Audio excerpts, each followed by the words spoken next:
Hello नमस्कार सत श्री अकाल आदाब, क्या हाल है भाई जनता, केम छो। देखिए आज का जो सेशन है बहुत ही महत्वपूर्ण होने वाला है। क्यों? क्योंकि एक बहुत ही प्यारी सी खबर तो नहीं है ये। क्यों?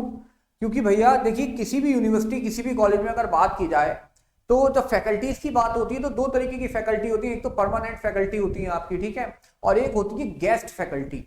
अब ये गेस्ट फैकल्टी जो होती है, इनका जो सैलरी होती है, जो रिम्यूनरेशन इन्हें दिया जाता है उसमें, और एक परमानेंट फैकल्टी की जो रिम्यूनरेशन होती है उसमें जमीन आसमान का डिफरेंस होता है।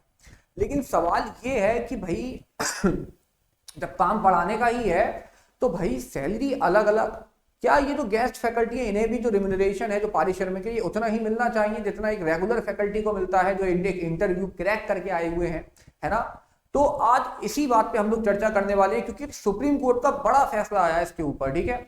आप सभी का स्वागत है। और भैया मेरा नाम है विशेष रस्तोगी। अगर आप मुझे नहीं जानते तो इस चैनल पर आपके अपने प्यारे यूजीसी नेट RWA चैनल पे मैं लॉ सब्जेक्ट के बच्चों को यूजीसी नेट के लिए तैयार करता हूं और JRF क्रैक कराने का काम करता हूं, ठीक है। तो चूंकि लॉ मेरा सब्जेक्ट है तो भैया इसी सुप्रीम कोर्ट का जब फैसला आया तो हम पीछे कैसे रह सकते हैं, वो भी हम एजुकेशन वालों के लिए, है ना। तो आज इस बात पे हम चर्चा करेंगे कि क्या हुआ इस पूरे मामले के अंदर, क्या मुद्दा निकला और सुप्रीम कोर्ट का क्या कहना था इसके ऊपर। आपके लिए जानना जरूरी है क्योंकि आप भी कल को जाके फैकल्टी ही बनने वाले हैं ना। सो भाई लेक्चरर्स को सैलरी में लगा तगड़ा झटका। अभी भाई साहब पैसा पकड़ रहे लेकिन पैसा तो भाग गया, है ना। तो स्टार्ट करते हैं आज का अपना प्यारा सा सेशन जल्दी से, बहुत तेजी से। कहाँ है हमारा सेशन? ये रहा। देखिए जी, देखिए सुप्रीम कोर्ट में साथ में लेकर आया हूं ताकि आपको पूरी फीलिंग आ जाए, कहीं से भी ये ना लगे कि भैया सर फीलिंग नहीं आ रही, हाउस द जोश, है ना।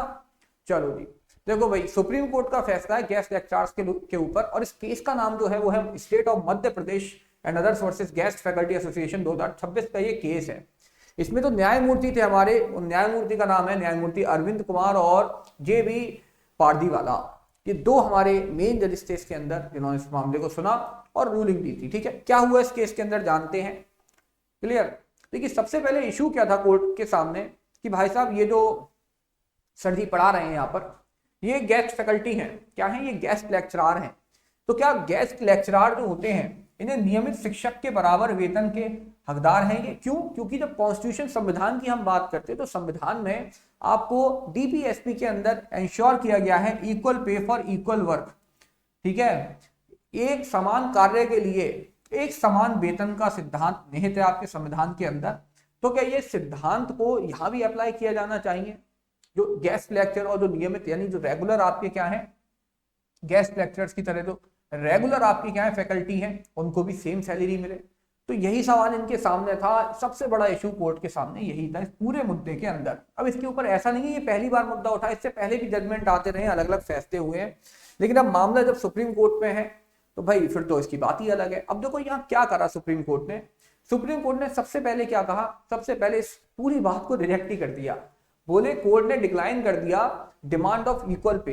किस बात पर? उनका कहना था भैया कि आपको जो पैसा मिलेगा वो जो यूजीसी के नॉर्म्स होते हैं फॉर द गेस्ट लेक्चरर्स, उस नॉर्म्स के अकॉर्डिंग मिलेगा। बात क्लियर? तो जो भी ऑनरेरियम आपको मिलने वाला है वो यूजीसी के नॉर्म्स के अकॉर्डिंग मिलने वाला है, और केवल, ठीक है, only entitled for UGC guidelines के अकॉर्डिंग जो आपको सैलरी मिलेगी।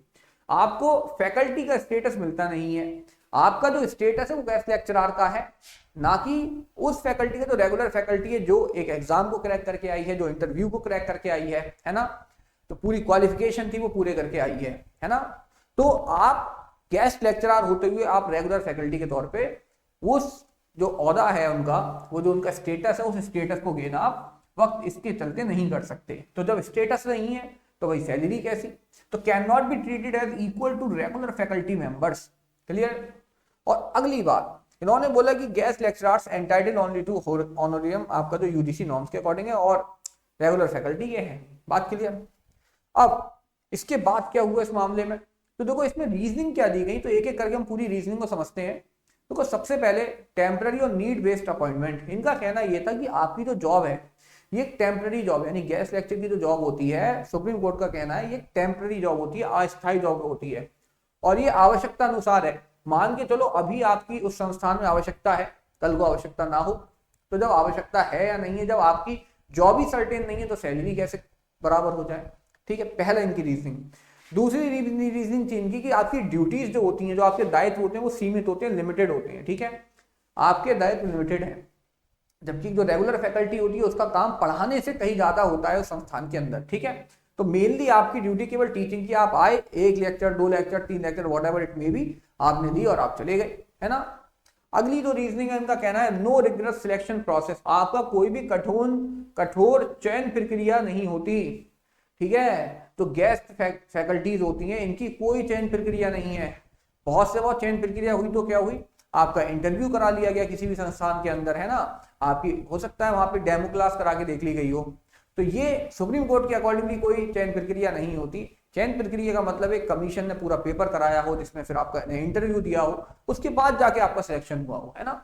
और अगली चीज इक्वल पे डॉक्ट्रिन एब्सोल्यूट नहीं है, समान वेतन का सिद्धांत पूर्ण नहीं है, समान वेतन एक एब्सोल्यूट डॉक्ट्रिन नहीं है, इस बात को हमेशा ध्यान रखना, ठीक है जी। ये एफिशिएंसी पे भी काम करता है, ये कैपेसिटी पे भी काम करता है, बहुत से इसके क्या है पैरामीटर्स हैं, ठीक है जी।